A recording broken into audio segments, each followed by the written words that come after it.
पता है, love marriage और अरेंज मैरिज, जो लव मैरिज करते हैं वो सोचते हैं कि शायद मैंने गलती कर दी, अरेंज मैरिज ही करते हैं।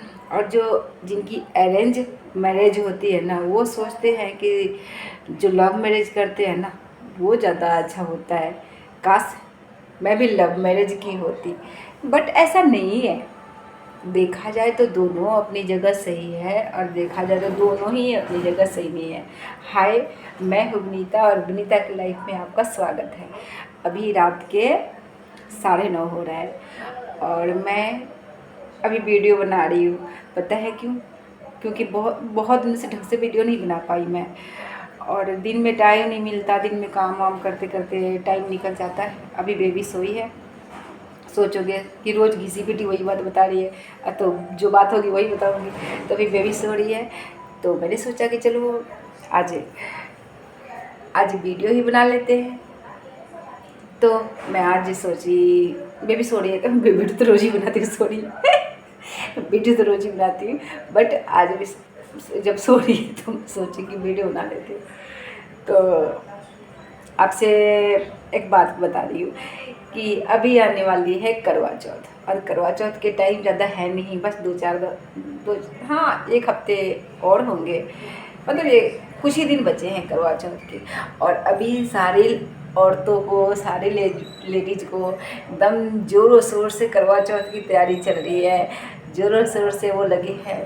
तो ये लोग सोचते हैं ना कि औरत सिर्फ अपना शॉपिंग के लिए करवा चौथ करती है, गलत है। उनको करवा चौथ की जितनी खुशी होती है ना, उतना ही। और आदमी को क्या लगता है कि अब करवा चौथ आ गया, अब तो खर्चे का घर आ गया, अब खर्चा ही खर्चा है अब, और लेडीज शॉपिंग ही शॉपिंग करेंगी।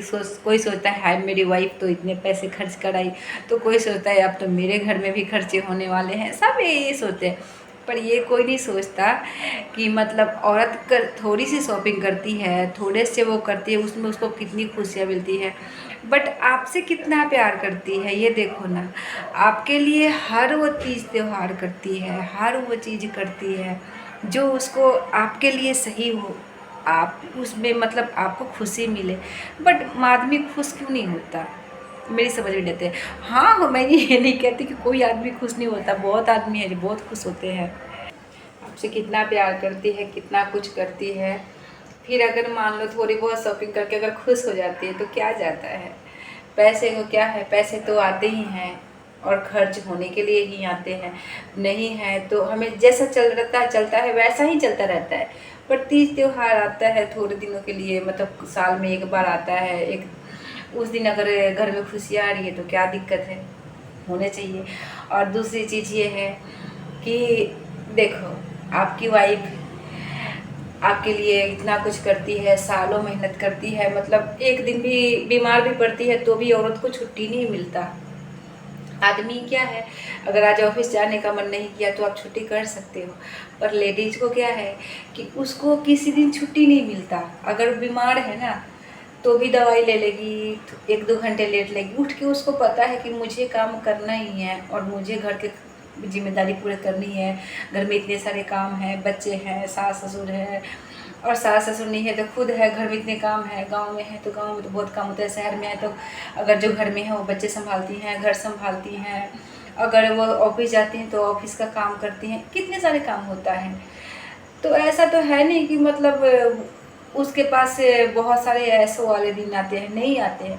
तो एक आध बार अपनी बीवी को थोड़ा सरप्राइज करना चाहिए, कभी कभार कोई गिफ्ट लाकर।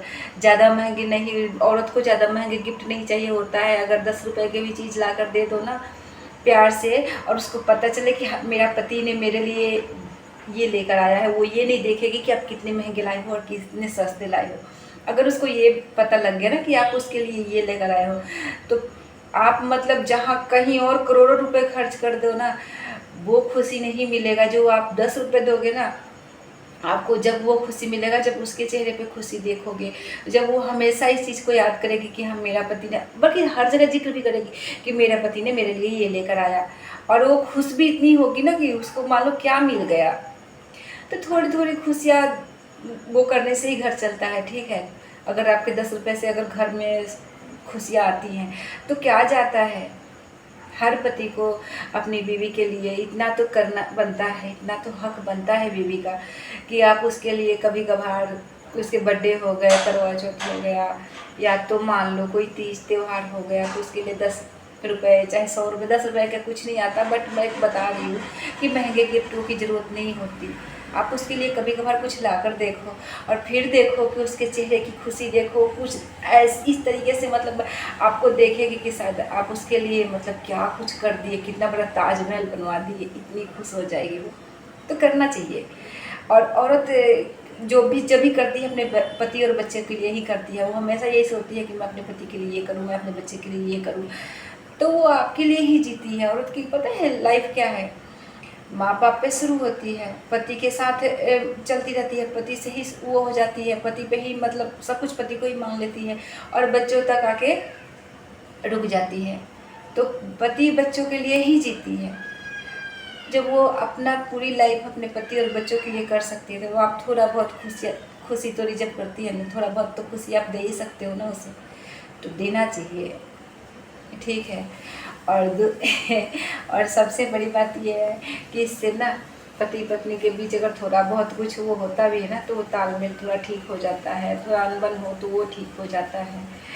और दिखता है कि आप बिना कहे, अगर वो आपसे कहती है कि मेरे लिए ये लेकर आओ और झगड़ती है जब लाते हो, तो क्या फ़र्क पड़ता है फिर देना ना देना, तो वही हो गई ना कि दो या ना दो, क्या फ़र्क पड़ता है। बट बिना कहे, बिना वो आपसे मांगे, उसे जो आपसे कुछ मांगे ही ना, और बिना मांगे बिना कहे उसके अगर आप अपनी मर्ज़ी से उसे दिल से लाकर कुछ देते हो, प्यार करते हो, तो उसकी कीमत कुछ नहीं हो सकता। उसका कीमत तो मतलब लगाया ही नहीं जा सकता, क्योंकि वो तो अनमोल हो जाता है ना अगर आप प्यार से कुछ दिल से आत्मा से ला कर देते हो तो इसीलिए देना चाहिए, करना चाहिए। और अगर पति इतना करता है अपनी बीवी के लिए, तो बीवी का भी हक बनता है कि अपने पति के लिए दिलो जान से प्यार करे, उसको मतलब हर वो खुशी देने की कोशिश करे कि उसका पति सोचे कि हाँ मेरी बीवी नंबर 1 है। बट ऐसा तो नहीं होता है, पर होना चाहिए, करना चाहिए। अगर मान लो कि पति ही करे जा रहा है और बीवी के कोई फर्क ही नहीं पड़ता, पति अगर लाकर भी दे रहा है, बीवी को कुछ उससे वो नहीं होता, तो पति कितना करेगा। वैसे ही पत्नियां भी हैं, अगर पत्नी एक तरफ से करती जा रही हैं, पति से बेपना क्या कहते हैं, बेपनाह प्यार करती, मोहब्बत करती हैं, जो भी करती हैं, और पति को कुछ लेना देना नहीं, कोई फर्क ही नहीं पड़ रहा है, बाहर ही मौज मस्ती कर रहा है, बाहर ही वो अपना टाइम बिता रहा है, घर में आकर रोटी खाया सो गया, उससे कुछ लेना देना नहीं है, तो ये सब ज़्यादा दिन घड़ी नहीं चलता, ज़्यादा दिन इतना नहीं होता। तो इसीलिए और सास हैं तो सास देखो, सास बहू के तो तगड़ा ही मतलब वो कंपटीशन होता है कि किसी बहू को सास अच्छी नहीं लगती तो किसी सास को बहू अच्छी नहीं लगती। और अगर वो कहीं पे बेटा अगर बहू के थोड़ा लगाव ज़्यादा है बेटा बहू में, और बेटा ने थोड़ा ज़्यादा बीवी का केयर कर दिया, तो सास जोरू का गुलाम, तो लुगाई के पीछे वो रहता है, तो लुगाई के लिए पागल है, तो ये कहना चालू कर देती है। और वहीं अगर अपनी बेटी है और अपना जमाई है, अपना जमाई मतलब अपना दामाद है, जो भी है, अगर उसकी बेटी के केयर करता है, प्यार करता है, तो कहेगी हाय मेरा जमाई तो बहुत बढ़िया है, मेरी बेटी से तो इतना प्यार करता है, मेरी बेटी की इतना केयर करता है। तो मतलब बेटी के हस्बैंड करे तो बहुत बढ़िया। अगर अपना बेटा अपनी बहू के लिए कुछ, आपकी बहू के लिए कुछ कर दिया, अपना बेटा अपनी बीवी के लिए कुछ कर दिया, तो वो जुर्ग गुलाम हो गया। तो ये हर घर के है नियम, ये हर घर की कहानी है। तो इसलिए इसमें ज़्यादा नहीं घुसना चाहिए। लड़कों को भी माँ के जगह रखो, बीवी को बीवी की जगह रखो, बच्चे की जगह रखो, सबकी जगह अलग होता है। माँ से भी उतना ही प्यार करो, बीवी से भी उतना ही प्यार करो। जितना आप बीवी को इज्जत करते हो, उससे ज़्यादा अपनी माँ की इज्जत करते हो। सबके जगह अपना अलग अलग होता है। वैसे ही तीज त्योहार आती है तो अपनी माँ के लिए जितने बीवी के लिए करते हो, अपनी माँ के लिए भी करो, अपने बच्चे के लिए भी करो, बीवी का भी केयर करो। और बीवी को भी होना चाहिए कि अपने जैसे अपने बच्चे की केयर करो, अपने पति की केयर करो, वैसे अपनी सास के भी केयर करना चाहिए। जिनके कहते हैं ना कि जिनके सर पे नहीं होता ना बड़ों का हाथ, उनको पता होता है कि घर में बड़े के होना कितना ज़रूरी है। और बड़े होते हैं तो कितनी मतलब प्रॉब्लम सॉल्व हो जाती है। हाँ, मानती हूँ कि थोड़ा अनबन होता है, खटपट होता है, लड़ाई झगड़े भी होते हैं, पर अगर घर में आपके बड़े हैं ना, आपके सास ससुर है ना, तो आधा से ज़्यादा प्रॉब्लम सच मानो ख़त्म हो जाते हैं। ये नहीं कहूँगी कि वो आपकी पक्ष लेंगी, अपने बेटा की ही पक्ष लेंगी, तब भी प्रॉब्लम कम तो हो जाता है, क्योंकि बेटा के पक्ष लेंगी ना, तब भी आपका घर, तो मान लो आपको नहीं भी पसंद करती है, नहीं भी देखना चाहती है ना, तब भी आपका घर कहीं ना कहीं बचता है। ठीक है, तो सास सबकी एक जैसी ही होती हैं, थोड़ा बहुत किसी के साथ ज़्यादा अच्छी होती हैं, थोड़ा माँ के जैसे केयर करती है, लेकिन देखा जाए तो हद तक एक ही जैसी होती है। 100 में से 10 अगर अच्छी निकल गई तो निकल गई, बाकी सब एक जैसी ही होती है। तो इतना अंदर नहीं घुसना चाहिए। अब मैं ये नहीं कह रही हूँ कि आप सोचो कि मतलब जिसके पास सास है वही जानते, जिसके पास नहीं वो नहीं जानते, ये कहने की बात है। ठीक है, और ये सब जानते हैं, सबको सब पता होता है, लेकिन फिर भी अपना घर तो बचाना पड़ता है ना। लेकिन बहुत ऐसी चीज़ें हैं जहाँ पति की वजह से ख़राब होती है, जहाँ बीवी की वजह से ख़राब होता है, उसमें सास की गलती नहीं होती, उसमें ससुर की गलती नहीं होती, उसमें बच्चों की गलती नहीं होती, उसमें घर वालों की गलती नहीं होती। वहाँ आप दोनों के रिश्तों में खराबी होती है। आप दोनों के रिश्तों में, अगर आप दोनों के रिश्ते सही है ना, तो किसी की वजह से ख़राब नहीं होगा। अगर आपके रिश्ते ही सही नहीं है ना, तो ख़राब तो होना ही है। तो इसलिए, और बाकी करवा चौथ आ रहा है, मैं भी आगे और वीडियो बनाऊंगी और बताऊंगी। ये अभी के लिए बाय, गुड नाइट, और हैप्पी करवा चौथ। बोलूँ कि ना बोलूँ, पर बोल देती हूँ हैप्पी करवा चौथ।